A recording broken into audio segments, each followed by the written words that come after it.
I would like to ask Ron and Paul to stand and entertain any questions from the audience. And by the way, I admire both of you for focusing on the enemy right now and defining the argument. So, questions? Go ahead, Tom. Just in the last few days, it looks like intel has that Iran has came up with the capability now of creating a nuclear weapon. If it comes to that, with the unrest that we have over there right now, especially with Syria, add that to the mix. Would you vote to go a declaration of war, to go and help Israel, or would you stay out of the fray? You would have to have a circumstance that would happen before you would actually declare war on. Maybe if they block the Straits of Hormuz, something like that would have to happen, I would think, before. Just the fact that they have nukes, I don't know, would be enough to actually get into it. I don't know that we're going to even really have to go there, because I think if we just get out of Israel's way, they'll go ahead and they'll deal with that situation as they've dealt with it in the past. And we just need to make sure that we're not people that are then condemning them for making sure that they secure the security of their own nation. Back when we saw when they actually took out that Iraqi nuclear reactor, you know, you had the entire world was against them, and I think we actually chimed in a little bit. But I think we should support Israel in anything that they need to do to defend their own nation. So I don't know that it actually come to us actually putting our troops in there. They're talking the ballistic capabilities for Iran are far greater than just a threat to Israel now. And this is what they're saying. They're launching in reach capability. They're saying intercontinental, literally, right at this point. If you hadn't heard that, that's what they're talking about. Numerous candidates, including our current government, has said that all options are on the table and must be. This is the philosophy and the mission of the United States through military power, is saying peace through strength. The threat of military force directly from the United States always must be on the table as a clear option. It's not just enough to stand with the state of Israel, our only democratic ally in the Middle East, when we have a president who has shunned them and backed away from supporting our ally in the Middle East, send strong signals to the enemy. We can't do that. We need to stand up with them, be unified in terms of the message that we send, that absolutely that we reserve the right of a preemptive strike, even in Iran. It doesn't need, and this is where most of the generals are talking, without a commitment of ground troops, that there are tactical strikes upon certain sites, and we have to do this quickly, because all the intelligence the intelligence summaries that are coming out now is that there are numerous sites, and they're going deep below the ground. And folks, if that doesn't scare you, with a country that is run by clerics and people who have stated that they want to wipe Israel from the face of this earth, and they know that we're an ally and we've only really stepped away from this fight, betraying our friendship and our loyalty to Israel, that's not the way to go. So I would leave that as a clear option, send a strong message, not only verbally, but as part of who we are as Americans. If you do this, here are the consequences. And then we follow through. And that's always, historically, always been the best path, Tom. The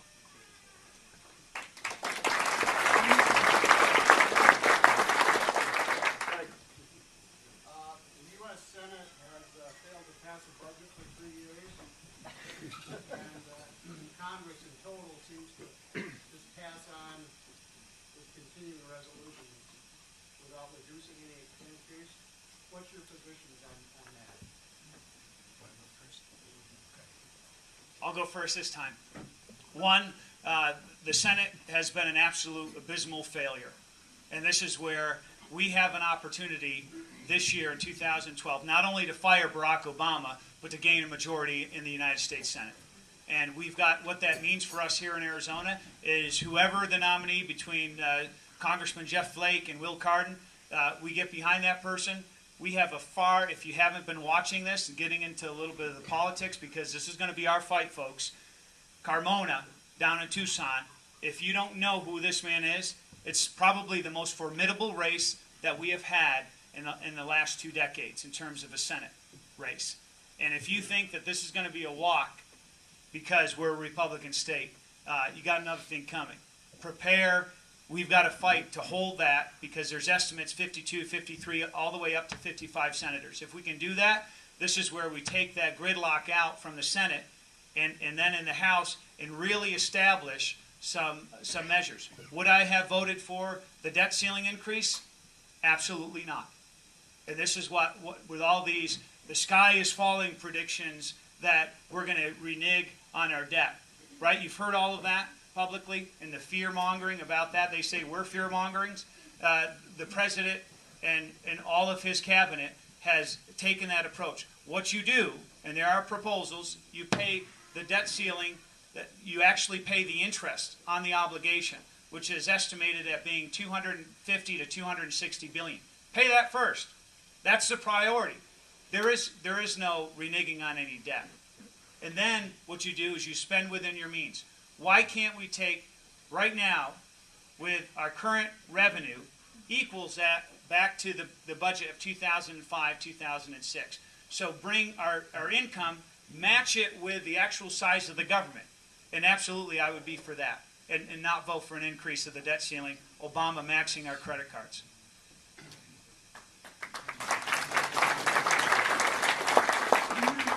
I won't be voting for raises in the debt ceiling either, and I've set a pattern of doing these kind of things in the Senate. So it's actually the behavior that I've established. You know, the best way that you can tell what somebody's going to do is if you take a look at what they've done in the past. When my leadership is going the right way, then I'm out there running right with the pack. But there's been times in the past that former leaderships in the legislature have went the wrong way, and I became their biggest impediment to them doing that. We've changed Senate rules, and we like to say we're so the Democrats won't play games, but in reality it's so that I can't play games. I ground the budget down. Speaker Wires, we had a former Senate president decided he would make a deal with the Democrats and make his own budget with the Democrats and Governor Napolitano. I didn't think that was that great of an idea. Speaker Wires at the time called me over and asked me if I'd grind the thing to a halt. So that on the floor I proceeded to grind the thing to a halt from 11 o'clock the previous night until 7:30 the previous morning. I ground it down to give Speaker Wires time to make another deal. He couldn't make that deal, but I did make it as painful as possible for those Democrats and a couple of turncoat Republicans to pass that budget out. So I've set a pattern of drawing a line in the sand. And when I reach that line, I'm not going any farther. It doesn't matter to me what the consequences are. I opposed Governor Brewer's tax increase. I held that up for 9 months, myself and Senator Pamela Gorman. I ended up losing a Senate chairmanship over that. But the Senate chairmanship was not worth the compromise to raise taxes. I signed a no new taxes pledge. For 8 years, I've kept that pledge. I signed the pledge today. I'm also going to sign the pledge that says that we'll stop the death tax, because I think it's ridiculous that small businessmen and farmers and ranchers have to sell the business, the farm or the ranch, when they die to pass that on to their children. Their children have to sell the ranch to pay the taxes. That's un-American. It's ridiculous. The trust fund folks, they set that up so that we can never rise our statue in the nation. We need to stop that, and we need to end the death tax. Okay, last question. Jim Lamerson. Thank you, Malcolm. I'll address you both real frankly. You know, we're going to talk about 1070 just a little bit. We're going to talk about treason. All right, we have somebody in Washington that has committed treason. All right, we have a current congressman from our district that is trying to press fast and furious. The fact of the matter is, if you go to the Constitution itself and you read the definition of treason, while it may not be the exact words, but aiding and abetting an enemy, this country declared war on drugs. The fact of the matter is, our country armed invaders. It doesn't define armed invasion, it defines invasion. We have a government that has armed foreign invaders to come into our country, attack our citizens, our law enforcement officers.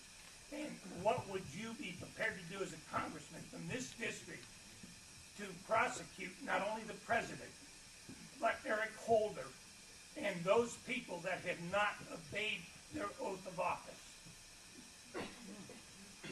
Yeah, I think Eric Holder needs to go. And if because I think the evidence is there that you can run that back to Eric Holder and show that he was a co-conspirator. I think he needs to be impeached. If you can show that same line to the president, then I'm good with impeaching the president. Because no president should break the law in the United States.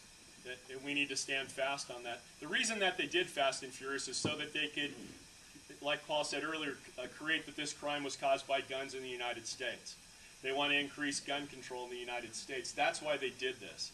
You know, they're trying to create as if that American rifles are causing crime in Mexico. Mexico's an unstable country. They need to get, their government needs to get control of the border. They're going to have a tough time doing that. We're going to probably need to go in and help them do that. But I have no problem voting to impeach the president if I can show that that president violated the law. In fact, Sheriff Masher and myself, we had 5, and some of you have heard this, we've had 5 Republican sheriffs, 5 Democrat sheriffs. It's very important to us. We had a press conference down in Phoenix in front of the Peace Officer Memorial, and we said we've had enough. And Sheriff Masher, I think, was one of the numerous sheriffs who've actually used the word betrayed. We, the sheriffs of our counties, the top law enforcement officials who have to deal with these crimes and these threats with guns, felt betrayed. Why? Because we were never told. Fast and Furious, it's not just the government facilitating these 2,000 weapons into the hands of the cartels.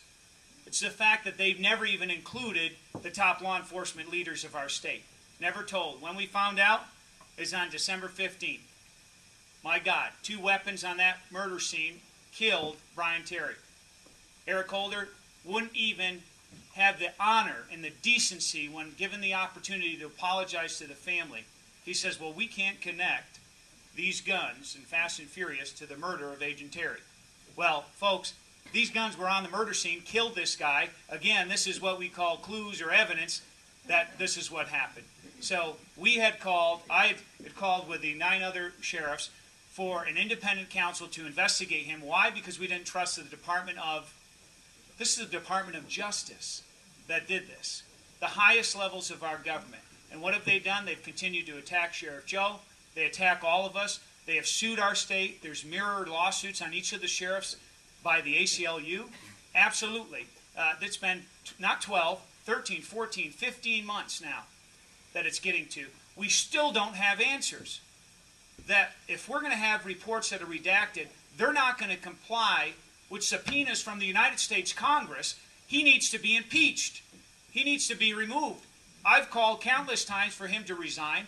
I've called for him to be fired because he has betrayed his oath. And it's not just the 2,000 guns, folks. 1,400 of these guns are still outstanding, which means that for years to come, we have no idea where these guns are. They could be pointed at Yavapai County deputies, my deputies, patrol officers, and criminals committing other crimes. Those 2 guns that I said we confiscated in this last Pipeline Express, 2 of them were from Fast and Furious. And this is where a top official in the government tried to tell me, Sheriff, you can't say that. You can't disclose that publicly. I looked at him and I said, are you kidding me? This is how we got here. This is the SAC, Special Agent in Charge for Phoenix, for ICE, tells me that. Not only I said that, disclosed that publicly, I said, we live in a free society. And we have a scandal that has occurred. And it's not just all these people killed. It's anybody here who served our nation in the military, please raise your hand. Thank you for your service. And I say that, and I'm ending here, we studied the Geneva Convention. Any officer has to study and understand and know the Geneva Convention to hold our service members to that. Because there's even articles and rules in war. Folks, when our government arms a paramilitary organization which has threatened the existence of a stated ally of America, the Mexican government, that has crossed the threshold. That's an act of war. There are some. Where was Janet Napolitano, who says the border is more secure than ever and 2,000 guns make it across and she doesn't know a damn thing about it? Where's Secretary Hillary Clinton? Is this our new foreign policy? And she doesn't know anything about it, that we gave 2,000 guns to the enemies of our stated ally. So that's what I would do. Is I've called for him to resign. I said he should be fired. Absolutely, I would be a vote to impeach him and start those proceedings. Thank you for that answer.